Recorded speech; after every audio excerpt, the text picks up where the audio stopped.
Abdullah bin Mubarak bercerita, pada saat ia melaksanakan ibadah haji, tepatnya di Hijr Ismail, ia tertidur dan bermimpi berjumpa dengan Rasulullah.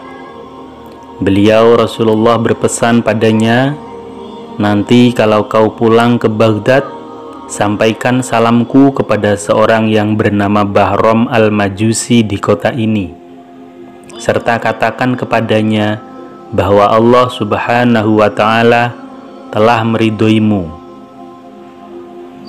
Abdullah terperanjat bangun dan mengucap, "La haula wa la quwwata illa billahil aliyyil azim." Mungkin mimpiku ini digoda setan. Kemudian ia berwudu dan melakukan tawaf di Ka'bah, hingga ia pun tertidur dan bermimpi kembali seperti itu sampai 3 kali. Kemudian setelah sempurna ibadah hajinya, ia pun kembali ke Baghdad dan berusaha mencari orang yang bernama Bahram al-Majusi di kota sesuai petunjuk Rasulullah. Setelah mencari tempat yang dituju dan bertemu dengannya, ternyata Bahram adalah seorang yang sudah lanjut usia. "Benarkah engkau yang bernama Bahram?" tanya Abdullah. "Benar, baru saja aku meminjamkan seorang budak kepada beberapa orang. Demikianlah yang terbaik menurutku," jawab Bahram, orang yang sedang ia cari itu. "Tindakan seperti itu terlarang menurut syariat Nabi Muhammad. Adakah amalmu yang lebih baik daripada itu?" tanya Abdullah lagi. "Ya, ada. Aku mempunyai 4 orang putri dan 4 orang putra. Lalu aku kawinkan menjadi 4 pasangan," jawabnya.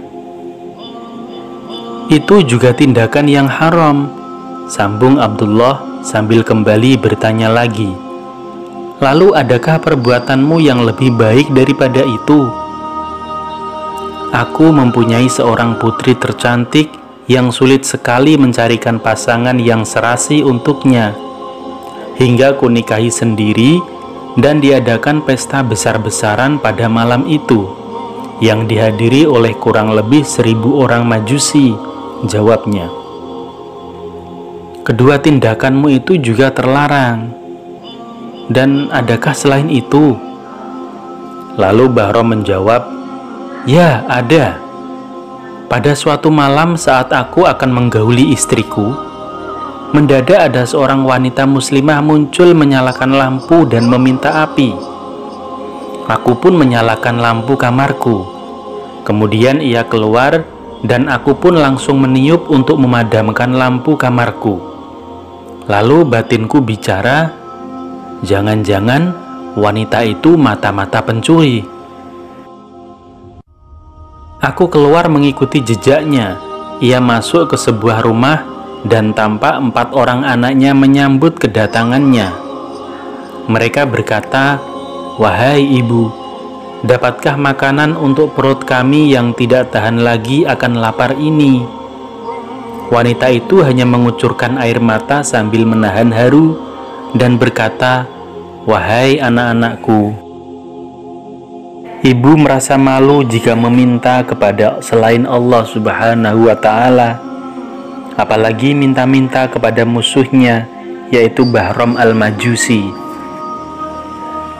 Bahram melanjutkan kisahnya, "Setelah kusimak pembicaraannya, aku pun pulang untuk mengambil 1 nampan berisi aneka makanan dan kuantarkan sendiri ke rumahnya, hingga mereka pun sangat senang sekali." Mendengar kisah Bahram itu, Abdullah bin Mubarak lantas berkata, "Inilah amal terbaikmu, dan patutlah engkau memperoleh berita gembira dari mimpiku." Abdullah lalu menceritakan kepadanya mengenai mimpi berjumpa dengan Rasulullah di Hijr Ismail malam itu. Sambil mengucapkan 2 kalimat syahadat, Bahram al-Majusi tersungkur seketika itu juga, langsung meninggal dunia dalam keadaan muslim. Dan kemudian Abdullah bin Mubarak memandikannya, mengkafaninya, dan menyolatinya sebagaimana seorang muslim. Demikian, semoga bermanfaat.